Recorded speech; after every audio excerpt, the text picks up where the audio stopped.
Sa wakas, may bagong laban na naman ang ating dapat abangan dahil muling magbabalik sa ibabaw ng lona itong si The Filipino Flash Nonito Donaire.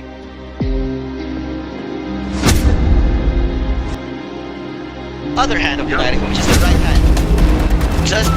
Isang kapana-panabik na laban ang inaabangang ng mga boxing fans, ang pagbabalik ng alamat ng Pilipinas na si Nonito The Filipino Flash Donaire laban sa Japanese fighter na si Riku Masuda. Sa edad na lampas 40, marami ang nagtatanong, kaya pa ba ni Donaire makipagsabayan o panahon na ba ng bagong henerasyon? Alamin natin ang ating fight prediction. Si Nonito Donaire ay isa sa pinakarespetadong boksingero sa mundo. Dating multi-division world champion, kilala siya sa kanyang malakas na left hook, karanasan, at mataas na ring IQ. Kahit nasa huling bahagi na ng kanyang karera, napatunayan na niya na kaya pa rin niyang makipagsabayan sa elite fighters. Ang kanyang karanasan sa malalaking laban ay isang malaking advantage laban sa mas batang kalaban. Sa kabilang panig, si Masuda ay isang knockout artist sa bansang Japan.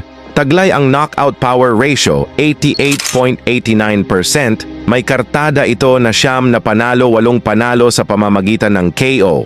At isa lamang ang maswerteng nakatawid sa laban, ang 8 ay pinatulog niya sa ibabaw ng lona. At isa lamang ang kanyang talo, kaya marami ang nagsasabi na napakadelikado fighter itong si Masuda. Dahil mas bata, mas mabilis at gutom na fighter mula Japan. Kilala siya sa kanyang aggressiveness, magandang conditioning at mataas na volume ng suntok. Matatandaan nga po natin na si Masuda ang tumalo sa isa nating kababayan na si Jonas Sultan. Knockout nga po ang sinapit ni Sultan dito kay Masuda.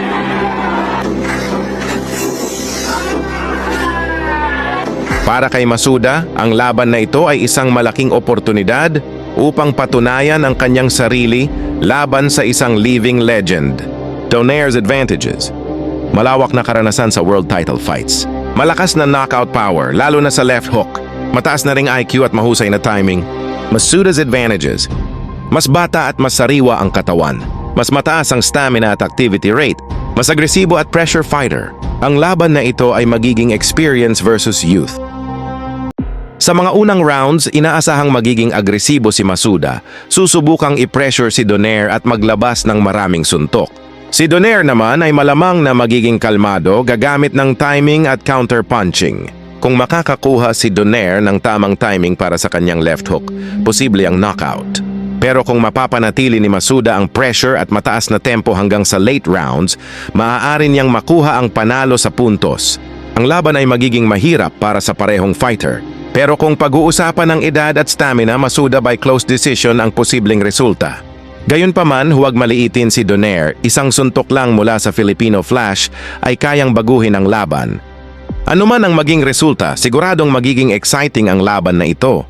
Dahil kapag si Nonito Donaire ang nasa ring, asahan ng puso, tapang at laban para sa bayan.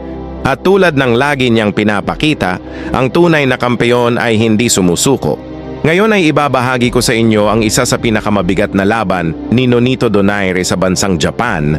Noong nakalaban niya dito si Seiya Tsutsumi.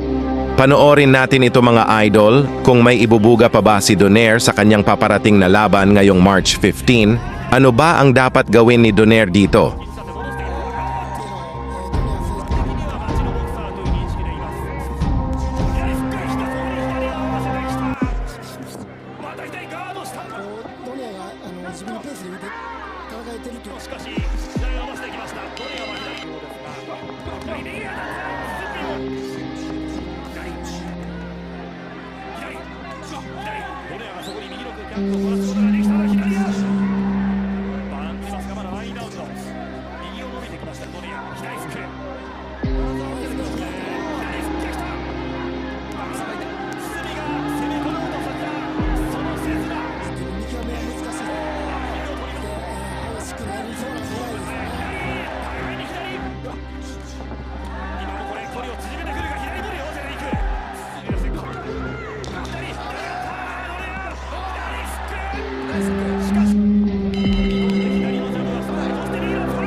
Ngayong March 15, ano ang masasabi niyo mga idol?